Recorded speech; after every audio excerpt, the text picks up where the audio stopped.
सल्लल्लाहु अला मुहम्मद, सल्लल्लाहु अला मुहम्मद। बिस्मिल्लाहिर्रहमानिर्रहीम, नहमदुहु व नुसल्ली अला रसूलिहिल करीम, अम्मा बाद। सीरतुन नबी सल्लल्लाहु अलैहि वसल्लम की हमारी सीरीज़ जारी है। आज हम एक नए मौजू के साथ इंशाअल्लाह सीरत के कुछ नए पहलू इंशाअल्लाह हमारे सामने आएंगे, जिन मौज़ूआत को आज हम अपनी क्लास में डिस्कस करने जा रहे हैं उनमें दो तीन अहम मौज़ूआत हैं। एक मौजू है हुज़ूर अलैहिस्सलातु वस्सलाम की अपनी वालिदा हज़रत आमना की परवरिश में आप कैसे रहे, आपने उनकी कैसी तरबियत की, फिर हज़रत आमना का इंतकाल कैसे हुआ, हज़रत आमना के बाद हज़रत अब्दुल मुत्तलिब हुज़ूर के दादा हैं, उन्होंने हुज़ूर की परवरिश की, कैसे परवरिश की, और फिर अब्दुल मुत्तलिब ही वो शख्सियत हैं जिन्होंने हुज़ूर अलैहिस्सलातु वस्सलाम का नाम मोहम्मद रखा था। तो कुछ इसकी हिस्ट्री, कुछ इसकी तारीख़ और हुज़ूर अलैहिस्सलातु वस्सलाम का जो इसमें गिरामी है, आपका जो नाम है मोहम्मद, इसके हवाले से कुछ तफसील इंशाअल्लाह आपके सामने मैं रखूँगा। और उसके बाद ये कि अब्दुल मुत्तलिब का इंतकाल हुआ तो आप अपने चचा अबू तालिब की कफ़ालत में आए। तो अगर मज़ीद वक्त हुआ तो इंशाअल्लाह हम अबू तालिब की कफ़ालत में आपने ज़िंदगी कैसे गुजारी उस पर भी बात करेंगे, और अगर क्लास का वक्त मुकम्मल हो जाता है तो इंशाअल्लाह फिर उसको हम नेक्स्ट क्लास की तरफ लेके चलेंगे। मैं आप हज़रात से मुकर्रर ये गुजारिश करूँगा, मैं हर क्लास के शुरू में अर्ज़ करता हूँ कि सीरत की क्लास लेते वक्त दुरूद शरीफ का बहुत अहतमाम रखें। जहाँ जहाँ हुज़ूर अलैहिस्सलातु वस्सलाम का तज़किरा आए कोशिश करें कि आपकी ज़बान से दुरूद शरीफ ज़रूर जारी हो। जितना हम ज़्यादा से ज़्यादा दुरूद पढ़ेंगे उतनी इसकी बरकतें हमें नसीब होंगी, और इंशाअल्लाह अल्लाह ताला इसकी बरकत से अमल की तौफ़ीक भी अता फ़रमाएंगे। और दूसरी गुजारिश हमेशा की तरह कि सीरत की क्लास को जस्ट एक वीडियो की तरह, एक लेक्चर की तरह ना सुने, इसके बाकायदा नोट्स लें, तवज्जो से सुने। एक दफ़ा सुनने से समझ में नहीं आ रहा दोबारा सुने, तीसरी दफ़ा सुने, चौथी दफ़ा सुने, फैमिली के साथ, बच्चों के साथ, दोस्तों के साथ सुने, इसका एक माहौल बना, इंशाअल्लाह इसका बहुत फ़ायदा होगा। सबसे पहले हम आते हैं कि हुज़ूर अलैहिस्सलातु वस्सलाम अपनी वालिदा की कफ़ालत में, हज़रत आमना की कफ़ालत में। पिछली क्लास में हम ये बात पढ़ चुके हैं कि जब शक़्क़ सदर का वाक़या पेश आया तो हज़रत हलीमा हुज़ूर अलैहिस्सलातु वस्सलाम को लेकर हुज़ूर अलैहिस्सलातु वस्सलाम की वालिदा हज़रत आमना की खिदमत में हाज़िर हो गई। उस वक्त आपकी उम्र 4 साल थी, और हज़रत हलीमा ने फरमाया कि मैं चाहती थी कि ये बच्चा मेरे पास रहे, इसकी वजह से हमें बहुत बरकतें मिली हैं, लेकिन जिस तरह का वाक़या पेश आया तो इसकी वजह से हम बहुत डर गए हैं, इसलिए मैं चाहती हूँ कि सही महफूज हालत में बच्चा आपको लौटा दूँ। हज़रत आमना ने हुज़ूर अलैहिस्सलातु वस्सलाम को गोद लिया और आपकी परवरिश शुरू की। मैंने आपको ये बात पहले बताई थी कि जब हज़रत अब्दुल्ला का इंतकाल हुआ था तो मीरास में हज़रत अब्दुल्ला ने कुछ ऊँटनियाँ, कुछ बकरियाँ और एक बांदी उम्मे ऐमन उन्होंने मीरास में छोड़ी थी, और बाज़ रिवायात से भी मालूम होता है कि उन्होंने एक घर भी मीरास में छोड़ा था हज़रत आमना के लिए और हुज़ूर अलैहिस्सलातु वस्सलाम के लिए। उसकी तफसीलात इंशाअल्लाह फिर किसी मौके पर मैं अर्ज़ करूँगा। इसी दौरान हज़रत आमना ने ये आपके दिल में यह आया कि मैं अपने इस लाडले बेटे को इनके ननियाल की तरफ या इनके वालिद के ननियाल की तरफ भी लेके जाऊं। ये बात मैं आपको पहले बता चुका हूं कि हुजूर के दादा अब्दुल मुत्तलिब की पैदाइश मदीना में हुई थी, यसरब में हुई थी। इस लिहाज से मदीना अब्दुल मुत्तलिब का ननियाल था, इसी लिहाज से हज़रत अब्दुल्ला का ननियाल है, और इसी लिहाज से वो हुजूर का ननियाल कहलाता है। और वहीं पर हुजूर अलैहिस्सलातु वस्सलाम के वालिद की कब्र भी थी। तो हज़रत आमना ये चाहती थी कि इनको बनु अदी, जो मैं आपको पहले बता चुका हूँ, बनु नज्जार की तरफ के वहाँ लेके जाएं, इनके वालिद की कब्र भी इनको दिखा देंगे, साथ साथ जो इनके वालिद का ननियाल है वहाँ उनसे भी इनको मिलवा देंगे, और फिर कुछ अरसा वहाँ पर रहकर दोबारा मक्का की तरफ लौट आएंगे।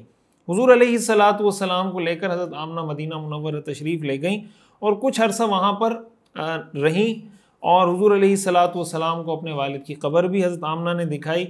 फिर उसके बाद हज़रत आमना ने हुजूर अलैहिस्सलातु वस्सलाम, इस सफ़र में हज़रत आमना, हुजूर अलैहिस्सलातु वस्सलाम और आपकी बांदी हज़रत उम्मे ऐमन, जो बाद में सहाबियाँ बनी, बहुत बड़ी सहाबियाँ, हज़रत उम्मे ऐमन रज़ी अल्लाह ताला अन्हा, इनका असल नाम था बरका अल-हबशी, या हबशा की रहने वाली थी, बरका इनका नाम था। और हुजूर अलैहिस्सलातु वस्सलाम ने इनके बारे में फ़रमाया था कि जो शख्स ये चाहता है कि किसी जन्नती औरत से शादी करे वो उम्मे ऐमन से शादी कर ले।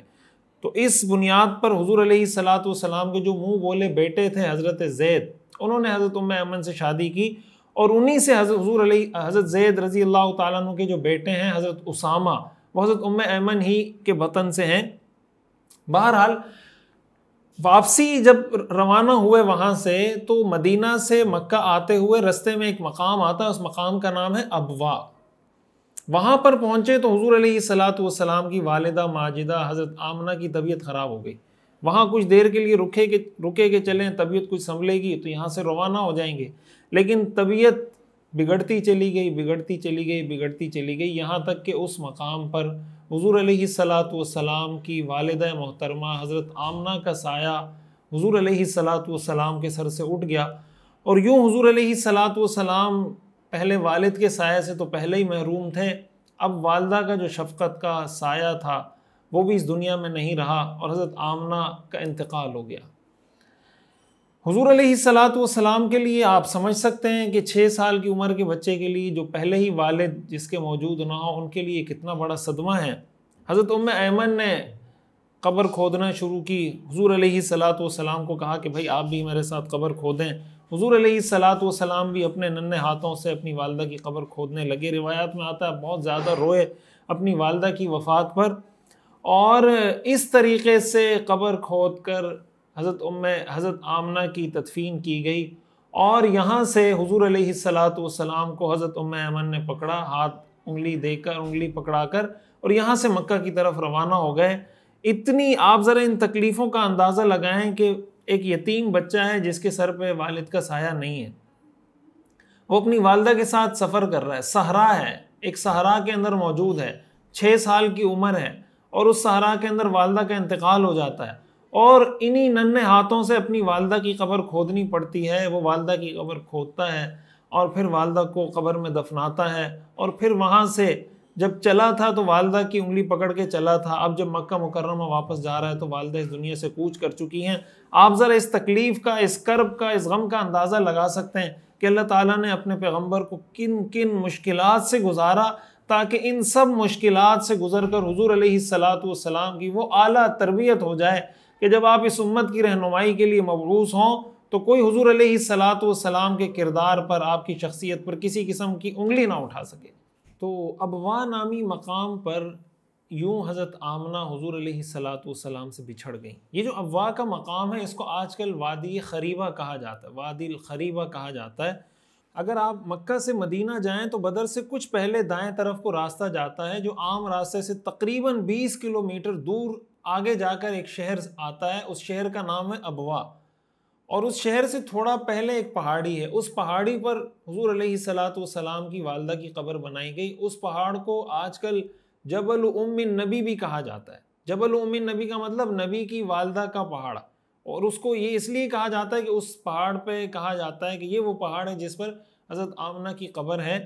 तो ये उसका महल वक़ू है। इसकी कुछ लोकेशन मैं कोशिश करूँगा कि नक्शे में इंशाल्लाह आपके सामने उसको वाज़े किया जा सके। और ये जो अबवा नामी मकाम है, यहाँ से हुजूर अलैहिस्सलातु वस्सलाम की बहुत सी यादें वाबस्ता हैं। हुजूर अलैहिस्सलातु वस्सलाम कई मरतबा इस जगह तशरीफ़ लेकर गए। आपने जिहाद का जो सबसे पहला सफ़र किया था वो भी अबवा की तरफ किया था। इसकी तफसील इंशाल्लाह मैं ग़ज़वात में आपके सामने रखूँगा। इसी तरह सुलह हुदैबिया के मौके पर भी हुजूर अलैहिस्सलातु वस्सलाम का यहाँ से गुज़र हुआ, और हदीस में आता है कि आप अलैहिस्सलातु वस्सलाम अपनी वालदा की कब्र पे तशरीफ़ ले गए और आप बहुत ज़्यादा रोए, इतना रोए, सहाबा फरमाते हैं कि हमने आपको कभी इतना रोते हुए नहीं देखा, और आपके साथ जो आपके सहाबा थे वो भी बहुत ज़्यादा रोए। इसकी कुछ तफसील इंशाल्लाह जब सुलह हुदैबिया की तरफ हम जाएंगे, उसकी तफसीलात पढ़ेंगे तो मैं वहाँ आपके सामने रखूँगा। तो हुजूर अलैहिस्सलातु वस्सलाम का बचपन में हज़रत आमना का इंतकाल भी यहाँ पर हुआ। आपने जिहादी पहला सफ़र भी ग़ज़वे अबवा के नामी मकाम की तरफ किया। इसी के साथ साथ हुदैबिया के मौके पर भी आप यहाँ पर तशरीफ़ लेकर गए। तफसील इंशाल्लाह इसकी जब हम सुलह हुदैबिया पढ़ेंगे, इसी तरह ग़ज़वात की बहस शुरू करेंगे तो वहाँ इसकी कुछ तफसील इंशाल्लाह आपके सामने आ जाएगी। हुजूर अलैहिस्सलातु वस्सलाम बहुत ही बोझल कदमों के साथ अबवा नामी मकाम से अपनी वालदा को अलविदा कहकर अपनी दाई हज़रत उम्मे ऐमन हुजूर की दाई हैं। हज़रत उम्मे ऐमन ने हुजूर की परवरिश की है। हुजूर अलैहिस्सलातु वस्सलाम बहुत ज़्यादा एहतराम करते थे हज़रत उम्मे ऐमन का, और हुजूर अलैहिस्सलातु वस्सलाम के विसाल के बाद भी हज़रत उम्मे ऐमन ज़िंदा रही काफ़ी अरसे तक। और हुजूर अलैहिस्सलातु वस्सलाम के विसाल के बाद रिवायात में आता है कि हज़रत अबू बकर सिद्दीक़ रज़ी अल्लाह तआला अन्हु और हज़रत उमर रज़ी अल्लाह तआला अन्हु वो हज़रत उम्मे ऐमन की खिदमत में हाज़िर हुए तो हज़रत उम्मे ऐमन रो रही थी। तो हज़रत अबू बकर और हज़रत उमर ने उनको तसल्ली देना चाही, तो उन्होंने फरमाया कि मुझे रोना इस बात पर आ रहा है कि हुजूर के होते हुए आसमान से जो वही का एक सिलसिला था वो ख़त्म हो गया, अब वही का सिलसिला जारी नहीं रहेगा, मुझे इसका बहुत ज़्यादा अफसोस है। बहरहाल हज़रत उम्मे ऐमन जब मक्का मुकर्रमा तशरीफ़ लाई तो अब्दुल मुत्तलिब आपके दादा थे, उन्होंने पूछा भाई हज़रत आमना के बारे में। हज़रत उम्मे ऐमन ने बताया कि उनका तो रस्ते में इंतकाल हो गया। यूँ हुजूर अलैहिस्सलातु वस्सलाम अपनी वालदा की कफ़ालत से अब अपने दादा अब्दुल मुत्तलिब की कफ़ालत में मुंतकिल हो गए। कफ़ालत में तो अब्दुल मुत्तलिब के थे, लेकिन हज़रत उम्मे ऐमन को अब्दुल मुत्तलिब ने एक तरह से ज़िम्मेदारी दी हुई थी, यानी उनका ख़र्चा सारी ज़िम्मेदारियाँ तो अब्दुल मुत्तलिब की थी, लेकिन घरेलू देखभाल हुजूर अलैहिस्सलातु वस्सलाम की हज़रत उम्मे ऐमन किया करती थी। हज़रत अब्दुल मुत्तलिब आप जानते हैं, मैं आपको पहले बता चुका हूँ कि वो कबीले कुरैश के सरदार थे, उनका एक बहुत बड़ा मकाम था। तारीख़ी किताबों में ये बात लिखी है कि बैतुल्लाह के करीब उनका एक तख्त लगता था। आप ये कह लें कि उनका आप आजकल की इस्तिलाह में अगर बात करें तो आप ये कह सकते हैं कि उनका एक ऑफिस था कि भाई जहाँ पे बैठ के लोगों के मसाइल सुनते थे, खुली कचहरी होती थी और उस तख्त पर किसी को बैठने की इजाज़त नहीं होती थी, हत्ता कि अब्दुल मुत्तलिब के बेटों को भी बैठने की इजाज़त नहीं होती थी। लेकिन रिवायात में आता है, तारीख़ की किताबों में है कि हुजूर अलैहिस्सलातु वस्सलाम उस नशिस्त पर, उनकी उस कुर्सी पर, उनके उस तख्त पर जाके बैठने लगे तो उनके बाज़ बेटों ने हुजूर अलैहिस्सलातु वस्सलाम को पीछे करने की कोशिश की, तो अब्दुल मुत्तलिब ने उनको मना कर दिया और फरमाया कि मेरा ये बेटा है, इसको यहाँ बैठने दो, इसमें मुझे बहुत सी निशानियाँ नज़र आती हैं और मेरे इस बेटे की मुस्तक़बिल में एक शान होगी। तो हज़रत अब्दुल मुत्तलिब का जो हुजूर के साथ रवैया था बहुत ही नरमी वाला, बहुत ही शफ़क़त वाला रवैया था और बहुत अच्छे तरीके से अब्दुल मुत्तलिब ने हुजूर अलैहिस्सलातु वस्सलाम की जो परवरिश का सिलसिला था उसको आगे कंटिन्यू किया। इसी दौर का एक वाक़या मजमू ज़वायद के अंदर ये वाक़या अल्लामा हैसमी रहमतुल्लाह ने नकल किया है कि उम्मे ऐमन फरमाती हैं कि मैं एक दफ़ा घर में बैठी हुई थी कि थोड़ी देर में बाद मैंने देखा अचानक कि अब्दुल मुत्तलिब मेरे सिराने खड़े और हुजूर अलैहिस्सलातु वस्सलाम का हाथ पकड़े मेरे पास लेकर आए और कहने लगे कि पता है उस बच्चे को मैं कहाँ से लेकर आया हूँ। तो हज़रत उम्मे ऐमन फरमाती है मैं चौंक गई, मैंने कहा नहीं मुझे नहीं पता क्या हुआ है, कहाँ था ये बच्चा। तो हज़रत अब्दुल मुत्तलिब कहने लगे कि भाई ये वहाँ बेरी का जो दरख्त है उसके करीब मैंने इसको देखा, ये वहाँ बच्चों के साथ खेल रहे थे और वहाँ पर अहले किताब के कुछ लोगों से मैंने ये बात सुनी, जिनमें से एक शख्स सईफ बिन यज़िन भी है। वो ये कह रहे हैं कि ये जो बच्चा है ये इस उम्मत का नबी है, तो मुझे इस बात का डर है कि भाई ये लोग इसको नुकसान पहुँचाएंगे, इसलिए तुम इसका ख्याल रखा करो और इस तरह इसको अकेले बाहर निकलने मत दिया करो। तो ये एक वाक़या भी तारीख़ की किताबों में उस दौर का लिखा है जब अब्दुल मुत्तलिब की परवरिश में हुजूर अलैहिस्सलातु वस्सलाम थे। और इससे हमें ये मालूम होता है कि अहले किताब ने अपनी किताबों में यह बात पढ़ रखी थी कि एक नबी ने मबऊस होना है और इसी ज़माने में मबऊस होना है। इस पर मैं इंशाल्लाह पूरा एक तफसीली लेक्चर आपके सामने पूरी तफसीली बात रखूँगा कि तौरात और इंजील में हुजूर अलैहिस्सलातु वस्सलाम का तज़किरा कैसे था, किन अल्फाज में था। लेकिन ये एक वाक़या चूँकि अब्दुल मुत्तलिब की कफ़ालत के दौर से मुताल्लिक़ है इसलिए इसको मैंने यहाँ ज़िक्र कर दिया। अब अब्दुल मुत्तलिब का ज़िक्र आया है तो इसी के साथ मैं ये भी ज़िक्र कर दूँ कि अब्दुल मुत्तलिब ही वो शख्सियत हैं जिन्होंने हुजूर अलैहिस्सलातु वस्सलाम का नाम तजवीज़ किया था और उन्होंने आपका नाम रखा था मोहम्मद। और ये ऐसा नाम है जो अरबों में पहले ये नाम नहीं रखा जाता था। अब्दुल मुत्तलिब ने हुजूर अलैहिस्सलातु वस्सलाम का ये नाम रखा। इसकी तफसील असल में तो शुरू में बतानी चाहिए थी, लेकिन मुझे इसका याद नहीं रहा कि शुरू में मैं इसकी तफसील बता देता, तो इसलिए हुजूर अलैहिस्सलातु वस्सलाम के नाम से मुताल्लिक़ कुछ ज़रूरी तफसील जो हमें ज़रूर पता होनी चाहिए वो मैं यहीं पर जिक्र कर देता हूँ इस मुनासबत से कि अब्दुल मुत्तलिब ने हुजूर अलैहिस्सलातु वस्सलाम का नाम रखा था। तो हुजूर अलैहिस्सलातु वस्सलाम का ये नाम क्या है, इसका मतलब क्या है, इससे हमें क्या क्या सीखने को मिलता है, इसमें हमारे लिए क्या असबाक हैं, तो इसकी कुछ तफसील की तरफ हम बढ़ते हैं। मोहम्मद का जो लफ्ज़ है ये निकला है हम्द से। हम्द का मतलब ये होता है कि किसी के आला किरदार, आला अखलाक, आला सिफ़ात और क्वालिटीज़ का एहसास दिल में लेकर उसकी जो तारीफ़ की जाती है उसको हम्द कहते हैं। हम पढ़ते हैं ना कुरान करीम सूरह फातिहा जब शुरू होती है अल्हम्दुलिल्लाहि रब्बिल आलमीन के तमाम तारीफ़ें, तो ये हम्द का मतलब ऐसी तारीफ़ होती है कि जब आप किसी के आला किरदार, आला अखलाक, उसकी आला शख्सियत, उसकी आला सिफ़ात और क्वालिटीज़ का एहसास आपके दिल में यूँ पैदा हो कि बेसाख्ता आपकी ज़बान से उसकी तारीफ़ निकले और वो सच्चाई पर मबनी वो तारीफ़ हो, उस तारीफ़ को हम्द कहा जाता है। और मोहम्मद का लफ्ज़ उससे निकला है।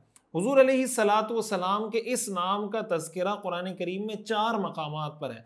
यानी हुजूर अलैहिस्सलातु वस्सलाम का तज़किरा तो कुरान करीम में जगह जगह है, लेकिन आपका ये नाम कुरान करीम में 4 दफ़ा मेंशन किया गया है। सबसे पहले सूरह आले इमरान की आयत नंबर 144 है। अल्लाह ताला इरशाद फरमाते हैं वमा मुहम्मदुन इल्ला रसूल क़द खलत मिन क़ब्लिहिर रुसुल कि मोहम्मद अल्लाह के रसूल ही तो हैं और उनसे पहले भी बहुत से रसूल गुजर चुके हैं। एक यहाँ पर जिक्र है, मोहम्मद का लफ्ज़ कुरान की इस आयत में जिक्र है। दूसरा सूरह अहज़ाब की आयत नंबर 40 है, आयत नंबर 40 है, मा कान मुहम्मदुन अबा अहदिम मिर रिजालिकुम वलाकिन रसूलल्लाहि व खातमन नबिय्यीन, कि मोहम्मद तुम्हारे मर्दों में से किसी के वालिद नहीं हैं, किसी के बाप नहीं हैं, लेकिन वो अल्लाह के रसूल हैं और तमाम नबियों में सबसे आखिरी नबी हैं। यहाँ पर भी हुजूर अलैहिस्सलातु वस्सलाम का नाम मोहम्मद मेंशन है। तीसरा मकाम सूरह मोहम्मद की आयत नंबर 2 है। सूरह मोहम्मद शुरू होती है ना, अल्लज़ीना कफ़रू वसद्दू अन सबीलिल्लाहि अज़ल्ल अअमालहुम वल्लज़ीना आमनू वअमिलुस्सालिहाति वआमनू बिमा नुज़्ज़िला अला मुहम्मद। यहाँ पर हुजूर अलैहिस्सलातु वस्सलाम के नाम का जिक्र है कि वो लोग जो ईमान लाए और नेक आमाल किए और हर उस बात को दिल से माना जो मोहम्मद सल्लल्लाहु अलैहि वसल्लम पर नाजिल की गई। चौथा मकाम जहाँ पर हुजूर अलैहिस्सलातु वस्सलाम का बाय नेम जिक्र किया गया इसी नाम के साथ, वो सूरह फतह की आयत नंबर 29-29 है। अल्लाह ताला इरशाद फरमाता है मुहम्मदुर रसूलुल्लाह, के मोहम्मद अल्लाह के रसूल हैं। ये 4 वो मकामात हैं जहाँ पर हुजूर अलैहिस्सलातु वस्सलाम का ये नाम बाकायदा इन्हीं अल्फाज के साथ अल्लाह ताला ने जिक्र किया है। मोहम्मद का जो लफ्ज़ है, इसकी अगर हम उसकी तरफ जाए ना कि इसका मतलब क्या है, मोहम्मद का लफ्ज़ी जो मफ़हूम है, 2 उसके मफ़हूम बनते हैं। एक वो शख्सियत जिसकी तारीफ़ करने वाले बार बार तारीफ़ करें उसको कहते हैं मोहम्मद, और दूसरा मतलब मोहम्मद के लफ्ज़ का ये है कि वो शख्सियत जिसके अंदर ऐसी क्वालिटीज़ हों जिन क्वालिटीज़ की वजह से वो इस बात को डिज़र्व करते हों, इस बात के मुस्तहिक हों कि उनकी बार बार तारीफ़ की जाए, उसको कहा जाता है मोहम्मद। और अगर आप हुजूर अलैहिस्सलातु वस्सलाम की पूरी सीरत का मुताला करें कि आपकी घरेलू ज़िंदगी कैसी थी, आपका किरदार कैसा था, आपका अखलाक कैसा था, आपकी सच्चाई, आपकी अमानतदारी, आपका पड़ोसियों के साथ रवैया, दोस्तों के साथ, दुश्मनों के साथ, बड़ों के साथ, छोटों के साथ, आप अलैहिस्सलातु वस्सलाम का क्या किरदार था, तो हुजूर अलैहिस्सलातु वस्सलाम के किरदार के जिस पहलू पे आप बात करेंगे, आप अलैहिस्सलातु वस्सलाम के अखलाक के जिस पहलू का आप तस्करा करेंगे, तो आप तारीफ़ करने पर मजबूर होंगे। और ये तारीफ़ करने पर मजबूर जो हो रहे हैं, इसका मतलब हुजूर अलैहिस्सलातु वस्सलाम वाकई में मोहम्मद हैं, यानी उनकी शख्सियत ऐसी है कि जब आप उनके किरदार का मुताला करते हैं तो आप उनकी तारीफ़ किए बग़ैर नहीं रह सकते। अल्लाह ताला ने अपने पैगम्बर के लिए जो नाम तजवीज़ किया, अल्लाह ताला ने अपने पैगम्बर के लिए जिस नाम का इंतखाब किया, वो इतना प्यारा कि हुजूर अलैहिस्सलातु वस्सलाम के सारे अखलाक और किरदार और आपकी सिफ़ात और क्वालिटीज़ का एक समझे एक मजमुआ था कि जहाँ हुजूर का तज़किरा आएगा लोग तारीफ़ करने पर मजबूर होंगे, और जब तारीफ़ करेंगे जिसकी बार बार इस तरह तारीफ़ की जाती है उसी को मोहम्मद कहा जाता है। सुभान अल्लाह सल्लल्लाहु अलैहि वसल्लम। आप देखें हुजूर अलैहिस्सलातु वस्सलाम का तज़किरा अल्लाह ताला ने अपने तज़किरे के साथ, हम जब कलमा पढ़ते हैं ला इलाहा इल्लल्लाह मुहम्मदुर रसूलुल्लाह, हम जब अशहदु अल्ला इलाहा इल्लल्लाहु वहदहु ला शरीका लहू अशहदु अन्ना मुहम्मदन अब्दुहु व रसूलुहु हम पढ़ते हैं। कुरान करीम में अल्लाह ताला ने इरशाद फरमाया व रफ़अना लका ज़िक्रक, हमने आपके ज़िक्र को बुलंद कर दिया। जब मुअज़्ज़िन अज़ान देता है अशहदु अल्ला इलाहा इल्लल्लाह, तो अल्लाह के नाम के बाद पढ़ता है अशहदु अन्ना मुहम्मदर रसूलुल्लाह। हमारी नमाज उस वक्त तक मुकम्मल नहीं होती जब तक हम नमाज में अल्लाहुम्मा सल्लि अला मुहम्मद व अला आलि मुहम्मद, अल्लाहुम्मा बारिक अला मुहम्मद व अला आलि मुहम्मद, जब तक हम नमाज में अस्सलामु अलैका अय्युहन नबी, जब तक हम ये अल्फाज ना कहें हुजूर अलैहिस्सलातु वस्सलाम के तज़किरे के बग़ैर ना हमारा ईमान मुकम्मल होता है, ना हमारी नमाज मुकम्मल होती है, ना हमारी ज़िंदगी मुकम्मल होती है। हमारी ज़िंदगी का कोई काम हुजूर अलैहिस्सलातु वस्सलाम के तज़किरे के बग़ैर मुकम्मल नहीं होता। ऐसी शख्सियत को ही कहा जाता है मोहम्मद सल्लल्लाहु अलैहि वसल्लम। अच्छा, इसमें कमाल की बात यह है कि अगर कोई आदमी हुजूर अलैहिस्सलातु वस्सलाम की कोई तारीफ़ नहीं कर रहा, वो सिर्फ हुजूर अलैहिस्सलातु वस्सलाम का ये नाम ले रहा है मोहम्मद, वो भी हुजूर की तारीफ़ कर रहा है। सुभान अल्लाह। वो किसी ने लिखा था ना कि मोहम्मद में 2 मीमें हैं, कोई ना चाहे ना चाहते हुए भी 2 दफ़ा अपने लबों से हुजूर अलैहिस्सलातु वस्सलाम के नाम को वो बोसा देता है। जब मीम पहला पढ़ता है तो होंठ मिलते हैं, जब दोबारा दूसरी मीम पढ़ता है फिर होंठ मिलते हैं। ये नाम उस वक्त तक अदा नहीं होता जब तक नाम को 2 दफ़ा इंसान बोसा ना दे दे। तो अगर कोई हुजूर अलैहिस्सलातु वस्सलाम का सिर्फ नाम लेके हज़रत मोहम्मद सल्लल्लाहु अलैहि वसल्लम, उसका भी मतलब ये है कि वो शख्सियत जिसकी बार बार तारीफ़ की जाए, तो आपका नाम लेने वाला जो सिर्फ आपका नाम ले रहा होता है वो भी आपकी तारीफ़ कर रहा होता है। हदीस शरीफ में आता है कि कुरैश के लोग, खुसूसन अबू लहब की जो बीवी थी, वो हुजूर अलैहिस्सलातु वस्सलाम की बहुत ज़्यादा बदतमीज़ी भी करती थी, गुस्ताखी भी करती थी। तो हुजूर अलैहिस्सलातु वस्सलाम का नाम है मोहम्मद, उन्होंने हुजूर अलैहिस्सलातु वस्सलाम का नाम बिगाड़ कर रख दिया मुज़म्मम। माअज़ल्लाह, मुज़म्मम का मतलब होता है वो शख्स जिसकी बार बार बुराई बयान की जाए, जिसकी बार बार मजम्मत की जाए। और वो इस पर शेर व शायरी और अशार पढ़ा करते थे। तो हुजूर अलैहिस्सलातु वस्सलाम को जब ये खबर पहुंची कि भाई ये इस तरह नाम बिगाड़ कर मेरी मजम्मत करते हैं या हजव करते हैं या गुस्ताखी करते हैं, तो हुजूर अलैहिस्सलातु वस्सलाम ने बड़ी बेहतरीन बात इरशाद फरमाई। आपने फरमाया, अला ताजबूना कैफ यसरिफुल्लाहु अन्नी शतम कुरैशिन व लअनहुम यश्तिमून मुज़म्ममन व यलअनून मुज़म्ममन व अना मुहम्मदुन। सुभान अल्लाह। आपने फरमाया, क्या तुम कुरैश की बातों की तरफ तवज्जो करके ज़रा ताजुब नहीं करते कि अल्लाह उनकी बुराइयों को, उनके लान तान को मुझसे कैसे फेरते हैं, कैसे मुझसे दूर करते हैं। क्यों? इसलिए कि वो मुज़म्मम को गालियां देते हैं, वो मुज़म्मम पे लान तान करते हैं, और मैं तो मोहम्मद हूँ। यानी वो कहते हैं मुज़म्मम नाम जब बिगाड़ेंगे तो मुज़म्मम कहकर बुराई करेंगे कि मुज़म्मम ऐसा, मुज़म्मम ऐसा, मुज़म्मम ऐसा। आपने फरमाया मैं तो मुज़म्मम हूँ नहीं, मैं मोहम्मद हूँ। तो अल्लाह ताला ने यूं मुझसे उनकी बुराइयों को, उनके लान तान को फेर दिया कि वो गाली मुझे देना चाहते हैं, बुरा भला मुझे कहना चाहते हैं, लेकिन गालियाँ और बुरा भला मुज़म्मम को कहते हैं। अल्लाह ताला ने मुझे उनकी गालियों से और उनके लान तान से महफूज कर लिया। सुभान अल्लाह। आपका नाम ऐसा है कि आपके नाम लेने वाला ही आपकी तारीफ करेगा। और इस हदीस के अंदर एक बहुत बड़ा मैसेज है हमारे लिए, बहुत बड़ा पैगाम है। इस सीरत के दुरूस हम इसीलिए पढ़ रहे हैं कि सबक हासिल करें। आप देखें, वो हुजूर अलैहिस्सलातु वस्सलाम को बुरा भला कह रहे हैं, लान तान कर रहे हैं, गुस्ताखी कर रहे हैं, लेकिन हुजूर अलैहिस्सलातु वस्सलाम उससे भी एक पॉजिटिव चीज़ निकाल कर उस पर अल्लाह का शुक्र अदा कर रहे हैं, लोगों को भी बता रहे हैं।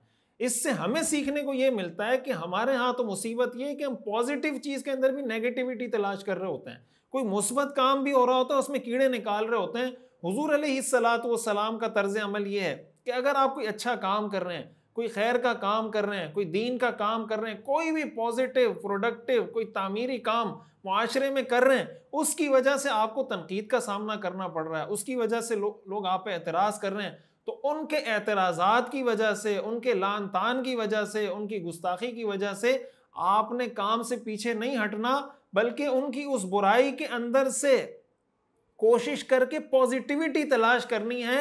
उनकी उस बुराई को, उनकी उस लान तान गुस्ताखी को अपने लिए आप समझें, उसको आप चैलेंज बनाएं कि भाई अब उन्होंने ये बात की, मैं अपने इस काम को और ज़्यादा बेहतर करूँगा, और ज़्यादा तेज़ करूँगा। हमारे यहाँ बहुत से लोग दीन की बात इसलिए नहीं करते कि यार अगर मैं दीन की बात करूँगा लोग मुझे ताना देंगे, ये मुल्ला बन गया, ये मौलवी हो गया। इस मुल्ला के ताने से बचने के लिए हम किसी को दीन की बात नहीं करते, नमाज की दावत नहीं देते। हमारे पैगंबर को कितने ताने दिए गए, कितना बुरा भला कहा गया। क्या हुजूर अलैहिस्सलातु वस्सलाम अपने मिशन से पीछे हट गए? आप कोई भी पॉजिटिव काम कर रहे हैं, वो कहते हैं ना कि अगर पत्थर मारने वाले पत्थर मारें तो उन्हीं पत्थरों को जमा करके उससे तामीर खड़ी कर दें। जो कायद होता है, जो लीडर होता है, जो आला ज़र्फ का इंसान होता है, वो लोगों के तानों से आगे बढ़ता है, पीछे नहीं हटता। ये बुराई उसको आगे बढ़ाती है, पीछे नहीं हटाती।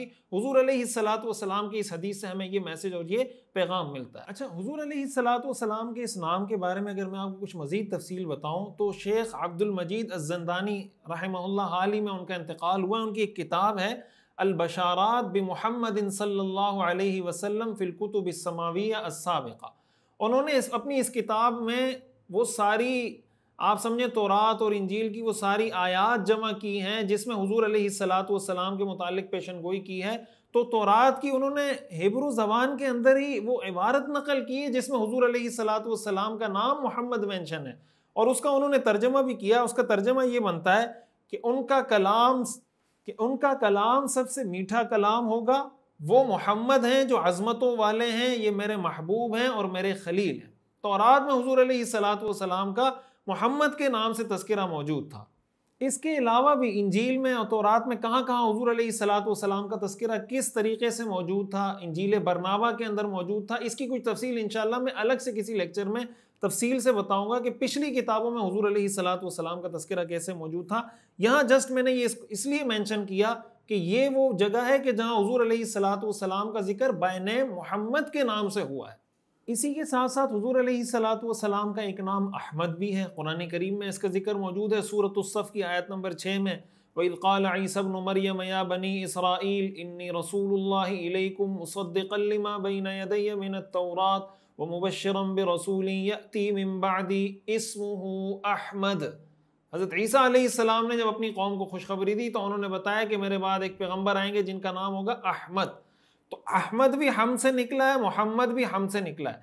अहमद का जो तर्जमा है, जो मफहूम है ना, अल्लामा इब्नुल क़य्यिम रहमहुल्लाह की एक किताब है जिलाउल अफ़हाम फ़ी सलाती अलन नबी वस्सलाम, इस तरह का कोई नाम है, बहुत बेहतरीन किताब उन्होंने, फ़ी फ़ज़्ल सलाती वस्सलाम अलन नबी, बहुत ही शानदार किताब है उनकी, दुरूद शरीफ की अहमियत और इसके हवाले से उन्होंने हुज़ूर अलैहिस्सलातु वस्सलाम के ये जो दो नाम है इसमें फ़र्क ज़िक्र किया कि मोहम्मद और अहमद में फ़र्क क्या है। तो उन्होंने लिखा है कि अहमद के दो मतलब हैं। अहमद का एक मतलब तो ये है कि भाई तारीफ़ तो दुनिया में सबकी की जाती है, अहमद इसमें तफ़ज़ील का सीगा है अरबी में, दुनिया में तारीफ़ तो सबकी की जाती है, लेकिन वो शख्सियत कि हुज़ूर अलैहिस्सलातु वस्सलाम जिस तारीफ़ के मुस्तहिक हैं, जिस हम्द के मुस्तहिक हैं, वो उन तमाम तारीफ़ों से बढ़कर है जिसका कोई और आदमी मुस्तहिक हो सकता है।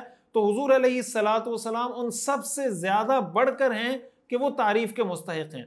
इसको इल्मी अंदाज में उन्होंने इस तरीके से आप कह सकते हैं कि भाई मोहम्मद और अहमद के अंदर फ़र्क ये है कि मोहम्मद में कमियत की ज़्यादती है और अहमद में कैफियत की ज़्यादती है। जो उलमा हज़रात हैं वो इसको बेहतर तरीके से समझ सकते हैं। और एक दूसरा मफ़हूम अहमद का ये है, यानी ऐसी सूरत में जो इसमें तफ़ज़ील है, ये मैं उलमा के लिए जस्ट एक जुमला बता रहा हूँ कि इसमें तफ़ज़ील बिमानल मफ़ऊल होगा कि भाई अहमद का लफ्ज़ी तर्जमा तो बनता है वो जो ज़्यादा तारीफ़ करने वाला हो, लेकिन मुराद इससे वो जिसकी ज़्यादा तारीफ़ की जाए।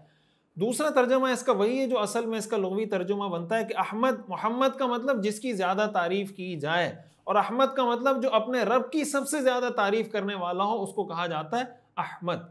तो हमने देखा कि मोहम्मद भी हम से निकला है और अहमद भी हम से निकला है। क़यामत के दिन हुज़ूर अलैहिस्सलातु वस्सलाम को जो मकाम अता किया जाएगा, जो हुज़ूर अलैहिस्सलातु वस्सलाम का ख़ास मकाम है, उस मकाम का नाम मकाम महमूद है और ये महमूद भी हम से निकला है।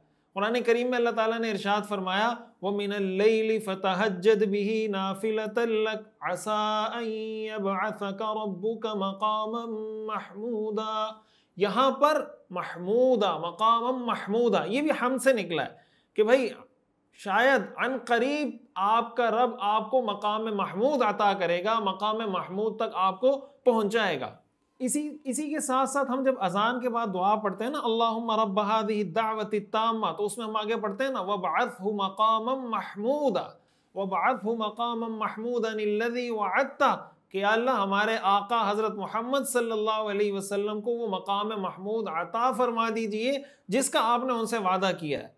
और ये जो मकाम महमूद है, कुरान हदीस शरीफ में आता है, हुज़ूर अलैहिस्सलातु वस्सलाम ने इरशाद फरमाया, अना सय्यिदु वुल्द आदम यौमल क़ियामति वला फ़ख्र, कि मैं क़यामत के दिन तमाम बनी आदम का, तमाम इंसानों का सरदार होगा, वला फ़ख्र, मैं इस पर कोई फ़ख्र नहीं करता, बियदी लिवाउल हम्द वला फ़ख्र, क़यामत के दिन हम्द का झंडा, तारीफ़ का झंडा मेरे हाथ में होगा, लेकिन मैं इस पर कोई फ़ख्र नहीं करता। यानी क़यामत के दिन हुज़ूर अलैहिस्सलातु वस्सलाम अल्लाह की ऐसी तारीफ़ करेंगे, ऐसी तारीफ़ करेंगे, ऐसी तारीफ़ करेंगे, जो तारीफ़ ना उस वक्त से पहले कभी दुनिया में किसी ने की होगी, ना उसके बाद कभी कोई कर सकेगा। ये जो मकाम है, ये जो झंडा है, हम्द का झंडा, ये हमारे आका हज़रत मोहम्मद सल्लल्लाहु अलैहि वसल्लम के हाथ में होगा। इसकी कुछ तफसील हुज़ूर अलैहिस्सलातु वस्सलाम ने ये बताई। आपने फरमाया, क़यामत के दिन हर बनी आदम, हत्ता कि हर नबी मेरे झंडे के तहत होगा, मेरे झंडे के नीचे होगा। लोग जाएंगे हज़रत आदम के पास कि आप अल्लाह से दरख्वास्त कीजिए कि अल्लाह ताला हिसाब किताब का आगाज़ करे, इसलिए कि क़यामत के दिन की जो होलनाकी है वो नाकाबिल बर्दाश्त होगी। हज़रत आदम के पास जाएंगे। मैं हदीस बहुत तफसीली है, मैं मुख्तसर करके बता रहा हूँ। हज़रत आदम अलैहिस्सलाम फरमाएंगे कि भाई ये मेरे बस की बात नहीं, तुम मेरे बेटे नूह के पास जाओ, वो इसकी सिफारिश कर सकते हैं। हज़रत नूह अलैहिस्सलाम के पास आएंगे, वो कहेंगे मैं नहीं कर सकता। तुम हज़रत मूसा अलैहिस्सलाम के पास जाओ, लोग हज़रत मूसा के पास आएंगे सिफारिश करने, हज़रत मूसा फरमाएंगे मैं नहीं कर सकता। तुम हज़रत ईसा के पास चले जाओ, लोग हज़रत ईसा अलैहिस्सलाम के पास आएंगे, वो कहेंगे मैं नहीं कर सकता। ये काम अगर कर सकते हैं तो हज़रत मोहम्मद सल्लल्लाहु अलैहि वसल्लम है, उनके पास जाएं। तो लोग हुज़ूर अलैहिस्सलातु वस्सलाम के पास आएंगे। हज़रत अनस रज़ी अल्लाह ताला अन्हु फरमाते हैं कि हुज़ूर अलैहिस्सलातु वस्सलाम ने फरमाया कि मैं जन्नत के दरवाज़े पे जाऊँगा, दस्तक दूंगा, वो पूछेंगे कौन, मैं कहूँगा मोहम्मद, तो वो दरवाज़ा खोलेंगे, मुझे मरहबा कहेंगे।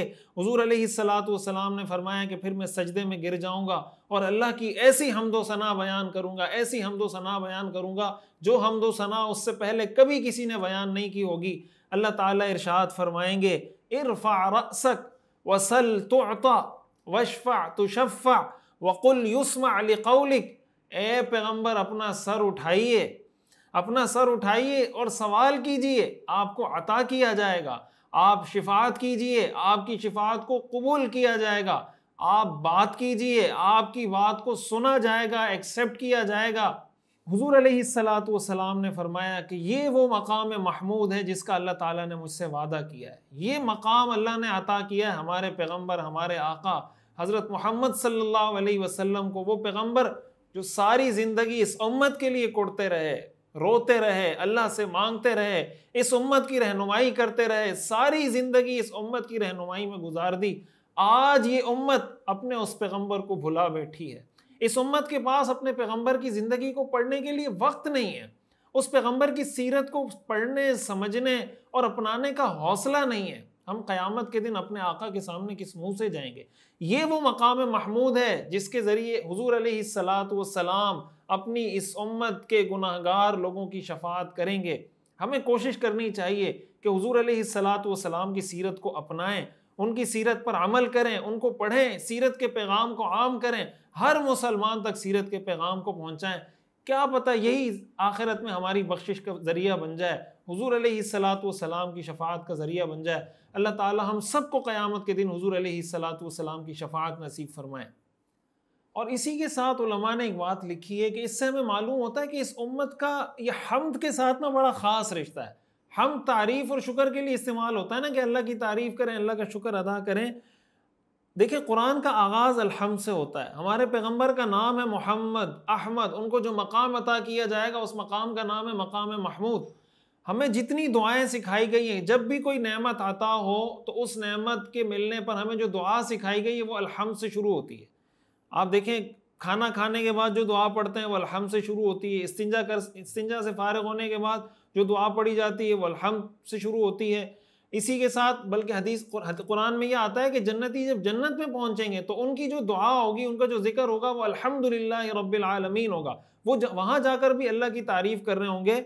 बाज़ रिवायात में आता है कि पिछली किताबों में इस उम्मत का नाम है हम्मादून। हम्मादून का मतलब वो लोग जो अल्लाह की बहुत ज़्यादा तारीफ़ करने वाले और बहुत बढ़ चढ़ के अल्लाह की तारीफ़ करने वाले हों। और इसमें एक नुक्ते की बात उलमा ने लिखी है कि हम्द उस वक्त होती है जब कोई काम पाया तकमील को पहुंच जाता है, उसके इख्तिताम पर हमें हम्द और तारीफ़ और शुक्र अदा करने का सबक दिया गया है। हुज़ूर अलैहिस्सलातु वस्सलाम के इस मुबारक नाम के अंदर ख़त्म नबूवत की एक झलक है, इसलिए कि हुज़ूर अलैहिस्सलातु वस्सलाम का नाम मोहम्मद रखा गया। और हम्द उस वक्त होती है जब कोई काम मुकम्मल हो जाता है। हुज़ूर अलैहिस्सलातु वस्सलाम का नाम मोहम्मद और अहमद होने का मतलब यह है कि अब हुज़ूर अलैहिस्सलातु वस्सलाम के बाद दुनिया में किसी नए नबी ने पैदा नहीं होना। आप अलैहिस्सलातु वस्सलाम के नाम के अंदर ही अल्लाह ताला ने ख़त्म नबूवत की एक झलक रख दी कि बस इन पर नबियों का सिलसिला मुकम्मल हो चुका, ख़त्म हो चुका, अब इनके बाद किसी नबी ने पैदा नहीं होना। इसमें हमारे लिए जो सबक है, सबक ये है कि हम शुक्र अदा करने की आदत अपनाएं, अपने बच्चों को आदत डलवाएं। कोई छोटी सी छोटी नेमत मिले, ज़बान को इस बात का आदी बना दें, अल्हम्दुलिल्लाह अल्हम्दुलिल्लाह। भाई लाइट चली गई थी, आ गई, अल्हम्दुलिल्लाह। पानी पिया, अल्हम्दुलिल्लाह। खाना खाया, अल्हम्दुलिल्लाह। इस्तिंजा से फारिग होके निकले, अल्हम्दुलिल्लाह। कोई खुशी अल्लाह ताला ने अता की, अल्हम्दुलिल्लाह। बात बात पर ज़बान से अल्हम्दुलिल्लाह कहने की आदत बनाएं। ये इस उम्मत की ख़ास ऐसी सिफत है जो इस उम्मत की ख़ास पहचान है। तो ये पहचान हमारी तब बरकरार रहेगी जब हमारी ज़बानें इसकी आदी हो जाएंगी। और नाशुक्री से अपने आप को बचाएं। हमारी ज़बान पर नाशुक्री के कलिमात ज़्यादा होते हैं, शुक्र के कलिमात कम होते हैं। हुजूर अलैहिस्सलातु वस्सलाम की उम्मत में, मोहम्मद की उम्मत में, अहमद की उम्मत में सल्लल्लाहु अलैहि वसल्लम, साहिब मकाम महमूद की उम्मत में होने का तकाजा ये है कि ये उम्मत भी अल्लाह की हम्दो सना करने वाली हो, अल्लाह का शुक्र अदा करने वाली हो, अल्लाह की नाशुक्री करने वाली ना हो।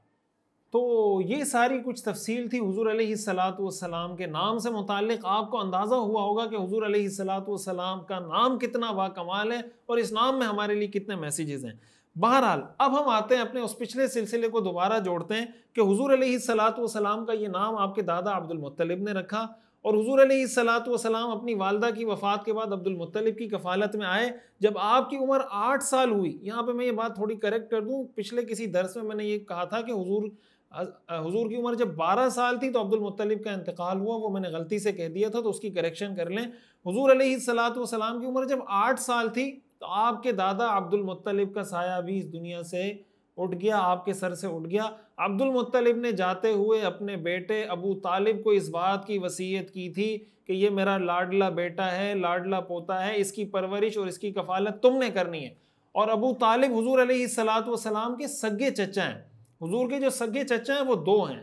सगे चचा का मतलब ये है कि हुजूर के जो वालिद थे हज़रत अब्दुल्ला, वालिद तो हुजूर के जितने चचा हैं, वालिद तो सबके अब्दुल मुत्तलिब हैं, लेकिन वालदाएं उनकी अलग अलग हैं। अबू तालिब हुजूर के वो चचा हैं कि जिनकी वालदा और वालिद और हज़रत अब्दुल्ला की वालदा और वालिद एक हैं। हुजूर के दूसरे सगे चचा हैं ज़ुबैर बिन अब्दुल मुत्तलिब, ये भी हुजूर के सगे चचा हैं। इसके अलावा हमें जितने चचाओं का तस्करा मिलता है ना, जैसे हज़रत अब्बास हैं, हज़रत हमज़ा है, इसी तरह अबू लहब का जिक्र मिलता है और हैं, वो सारे हुजूर अलैहिस्सलातु वस्सलाम के चचा थे। इस माना में कि उनके वालिद भी अब्दुल मुत्तलिब थे, हज़रत अब्दुल्ला के वालिद भी अब्दुल मुत्तलिब थे, लेकिन उनकी वालदाएं अलग अलग थी। हज़रत हमज़ा के बारे में आप पीछे पढ़ चुके हैं कि वहैब की बेटी हाला वो उनकी वालदा थी। हज़रत अब्दुल्ला की जो वालदा थी, अबू तालिब की जो वालदा थी और ज़ुबैर बिन अब्दुल मुत्तलिब की जो वालदा थी, उनका नाम था फ़ातिमा बिन्त अमर बिन आइद बिन अब्द इब्न इमरान इब्न मखज़ूम। और इब्न हिशाम ने उनका नाम लिखा है फ़ातिमा बिन्त अमर इब्न आइद इब्न इमरान इब्न मखज़ूम, यानी उनकी वालदा का नाम था फ़ातिमा। हज़रत अब्दुल्ला की वालदा का नाम फ़ातिमा था। तो यूँ हुजूर अलैहिस्सलातु वस्सलाम अपने वालिद के साये से महरूम हुए, फिर वालदा के साये से महरूम हुए, फिर अपने शफ़ीक़ और बहुत ही मुशफ़िक़ दादा अब्दुल मुत्तलिब के साये से महरूम हुए और अब आप ये समझें कि अब आप अपने चचा अबू तालिब की कफ़ालत में आ गए और फिर उसके बाद अबू तालिब ने आपकी परवरिश की और एक तवील अरसा हुजूर अलैहिस्सलातु वस्सलाम को सपोर्ट किया, आपका साथ दिया और हर तरह से हर मौके पर हर मुश्किल में हुजूर अलैहिस्सलातु वस्सलाम के साथ खड़े रहे। यहाँ पर हुजूर अलैहिस्सलातु वस्सलाम के चचाओं का तज़किरा आया तो मैं कुछ उसकी तफसील आपको बता देता हूँ कि हुजूर अलैहिस्सलातु वस्सलाम के 10 चचा थे और बाज़ रिवायात में मालूम होता है कि आपके 12 चचा थे, लेकिन हुजूर अलैहिस्सलातु वस्सलाम को नबूवत मिलने के बाद जो चचा आपके मौजूद थे वो 4 थे। तो अगर 10 थे, 6 का पहले इंतकाल हो चुका था और अगर 12 थे तो 8 का पहले इंतकाल हो चुका था। आपकी नबूवत मिलने के बाद 40 साल में जब आपको नबूवत अता हुई, जो आपके जो 4 चचा मौजूद थे उनमें से एक हज़रत अब्बास हैं, एक हज़रत हमज़ा हैं, एक अबू तालिब हैं और अबू लहब। ये 4 आपके वो चचा हैं जो आपको नबूवत मिलने के बाद भी मौजूद थे। बाकी जो आपके चचा थे उनका इससे पहले इंतकाल हो चुका। इसकी तफसील अगर आप देखना चाहें, अरबी में मोहम्मद ताहा शाबान की एक किताब है अमामुन नबी व अम्मातुहु सल्लल्लाहु अलैहि वसल्लम, तो उन्होंने हुजूर अलैहिस्सलातु वस्सलाम के चचाओं के हवाले से पूरी एक किताब लिखी कि आपके चचा कौन कौन थे, उनकी सारी तफसीलात क्या हैं।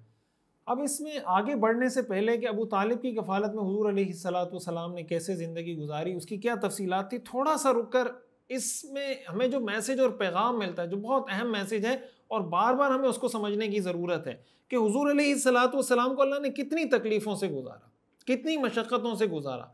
आप ज़रा इसको थोड़ी देर के लिए अपने ऊपर यानी फ़र्ज़ी तौर पर अगर आप अप्लाई करके देखें, अपने बच्चे पर अप्लाई करके देखें तो आपके रोंगटे खड़े हो जाएंगे।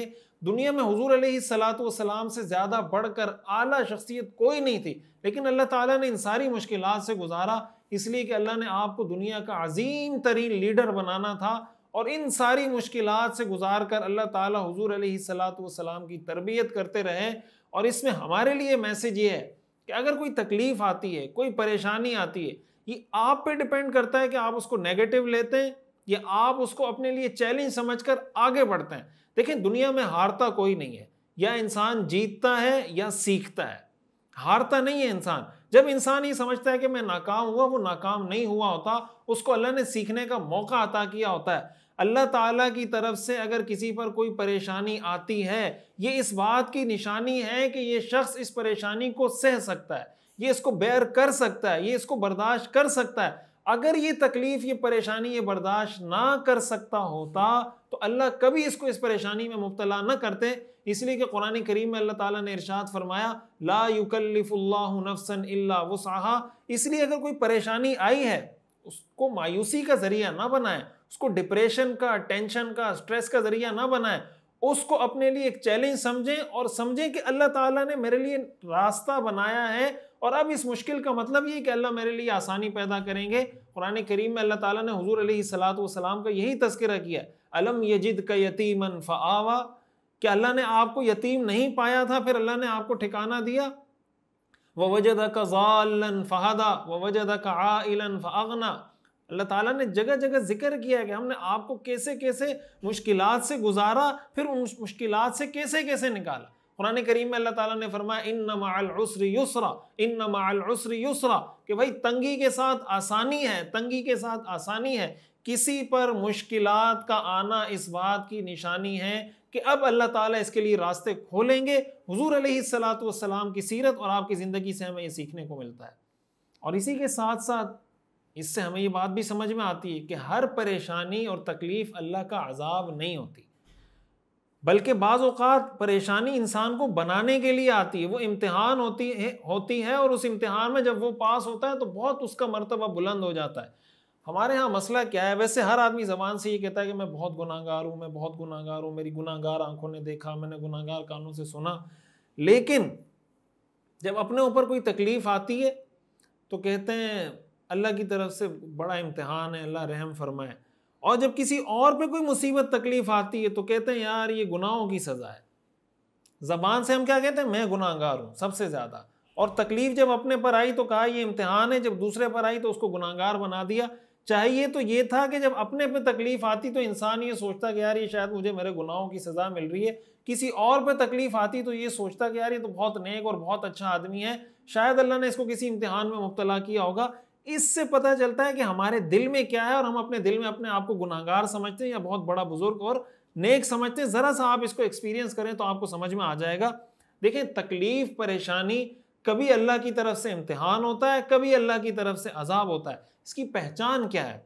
उलमा ने इसकी पहचान लिखी है कुरानी आयात की रोशनी में कि अगर कोई तकलीफ़ और परेशानी आपको अल्लाह के करीब कर रही है, इसका मतलब ये तकलीफ़ अल्लाह की नेमत है और अल्लाह की रहमत है, और ये अल्लाह की तरफ से इम्तिहान है, और आप इंशाअल्लाह इस इम्तिहान में सुरखुरू होकर निकलेंगे। आप समझे, रिजल्ट कार्ड आपके हाथ में। और अगर ये परेशानी और तकलीफ़ किसी को मायूसी की तरफ ले जा रही है, उसको अल्लाह से मायूस कर रही है और वो अल्लाह से दूर होता जा रहा है, इसका मतलब ये अल्लाह का अजाब है। कुरान करीम में अल्लाह ताला ने जगह जगह ये बात इरशाद फरमाई, वलनुज़ीक़न्नहुम मिनल अज़ाबिल अदना दूनल अज़ाबिल अकबर लअल्लहुम यरजिऊन, कि हम बड़े अजाब से पहले छोटा अजाब चखाते हैं ताकि ये लोग पलट आएँ। ज़हरल फ़सादु फ़िल बर्रि वल बहरि बिमा कसबत ऐदिन नास लियुज़ीक़हुम बअज़ल्लज़ी अमिलू लअल्लहुम यरजिऊन। अल्लाह बार बार ये इरशाद फरमा रहे हैं कि भाई ये तकलीफ़ें हम इसलिए देते हैं ताकि लोग अल्लाह की तरफ पलट आएँ। इसलिए अगर अल्लाह ने किसी परेशानी में मुब्तला किया है तो इंसान को चाहिए ज़रा अपनी डेली रूटीन पर, अपनी लाइफ पर, अपनी ज़िंदगी पर, अपनी सुबह शाम पर ज़रा गौर व फिक्र करें कि मुझसे ज़िंदगी में कहाँ क्या क्या गलतियाँ हो रही हैं। अगर कोई गलती हो रही है उससे तौबा करें, और अल्लाह ताला ने इस इम्तिहान में मुब्तला किए, दुआ करें अल्लाह मुझे इस इम्तिहान से छुटकारा अता फरमा, लेकिन उस इम्तिहान और परेशानी की वजह से नाशुक्री का इजहार बिल्कुल भी ना करें। और इसी से एक अहम सबक हमें ये भी मिलता है कि जब आप दुनिया में कामयाब लोगों को देखते हैं ना, तो कामयाब लोगों की जो रीसेंट करंट सिचुएशन है उसको देख के धोखा मत खाया करें। जो कामयाब आदमी होता है वो बहुत सी मुश्किलात से गुजर के कामयाब हुआ होता है। हमारे यहाँ मुसीबत क्या होती है, हम किसी कामयाब आदमी को देखते हैं कि भाई इस उम्र में इसके पास ये अपॉर्चुनिटीज़ हैं, ये सलाहियतें हैं, ये कामयाबियाँ ये समेट चुका है। हम अभी बिल्कुल बिगनर लेवल पर होते हैं, बिल्कुल स्टार्ट ले रहे होते हैं और उसको देख के अपने आप को कंपेयर कर रहे होते हैं कि यार वो तो वहाँ पहुँच गया, उसने तो ये कर लिया, उसने तो वो कर लिया, मेरे पास तो कुछ नहीं। और हम ये सारी चीज़ें दुनिया के मामले में तो करते रहते हैं, हालांकि उसमें हमें मना किया गया कि भाई अपने से ऊपर की तरफ मत देखो। और दीन के मामले में हम ये नहीं कर रहे होते। भाई आप जब दुनिया में किसी भी कामयाब शख्स को देखते हैं, आप उसकी स्ट्रगल को देखें, उसकी कोशिश को देखें, वो किन तकलीफ़ों से गुजरा है। आप हुजूर अलैहिस्सलातु वस्सलाम की शख्सियत को देखें। हुजूर अलैहिस्सलातु वस्सलाम पर एक दौर ऐसा भी आया कि आप मक्का के फातेह बनकर आए। वो लोग जो आपके दुश्मन थे, आपके साथियों को शहीद करते थे, उनको सताते थे, उनको तकलीफ देते थे, वो सारे आपके सामने हाथ बांधे खड़े और उनको अंदेशा था कि अब हमारे कत्ल का आर्डर जारी होगा और तब होगा। हुजूर अलैहिस्सलातु वस्सलाम ने सबको माफ़ कर दिया और आपने फरमाया इज़हबू अंतुम तुलक़ा, जाओ भाई तुम सबको मैंने आज़ाद कर दिया। ये हुजूर अलैहिस्सलातु वस्सलाम का वो भी एक दौर था। फिर गज़वात हुए, ग़ज़वा बदर हुआ, गज़वात में मुसलसल मुसलमानों को फतुहात होती रहीं।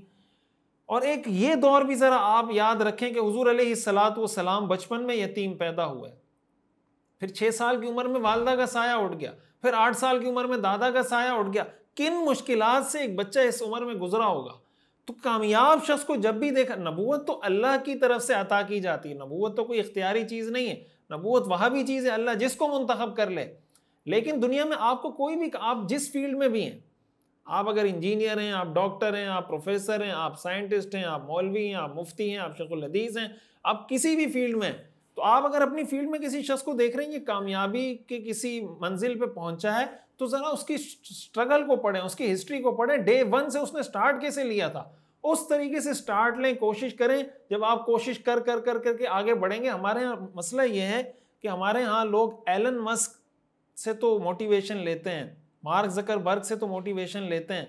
मुसलमानों के लिए क्या मोटिवेशन के लिए हुजूर की शख्सियत काफ़ी नहीं है? सहाबा की शख्सियत, सहाबा किराम की तारीख़ आप पढ़ें, सीरत पढ़ें, आप हैरान हो जाएंगे।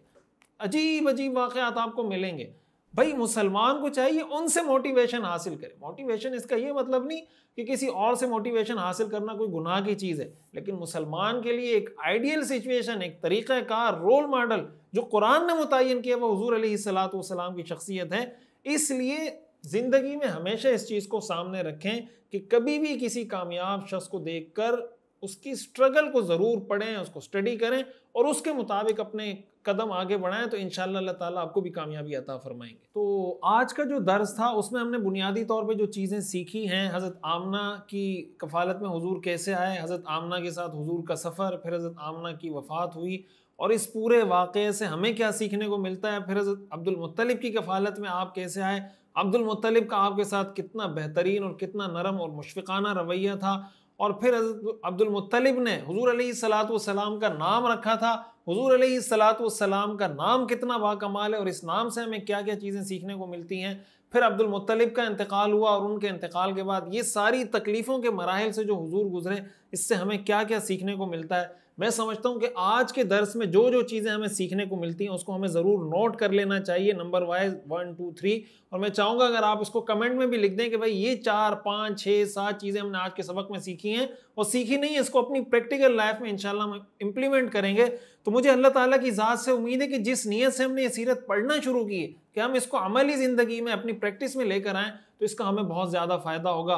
अल्लाह ताला हमें समझने और अमल करने की तौफ़ीक़ अता फ़रमाए और हुज़ूर अलैहिस्सलातु वस्सलाम की सीरत को पढ़ने, समझने, अमल करने और इसको आगे फैलाने वाला बनाए। व आखिरु दावाना अनिल हम्दुलिल्लाहि रब्बिल आलमीन। सीरतुन नबी सल्लल्लाहु अलैहि वसल्लम का मुकम्मल और जामे और कम्प्रिहेंसिव कोर्स देखिए हर इतवार की रात 10 बजे पाकिस्तानी वक्त के मुताबिक हमारे ऑफिशियल यूट्यूब चैनल मुफ्ती रशीद ऑफिशियल पर। इस कोर्स में इंशाअल्लाह आप अपने पैगम्बर सल्लल्लाहु अलैहि वसल्लम की मुकम्मल जिंदगी के बारे में जान सकेंगे। खुद भी जुड़ें, अपनी फैमिली को, बच्चों को, दोस्तों को भी जोड़िए।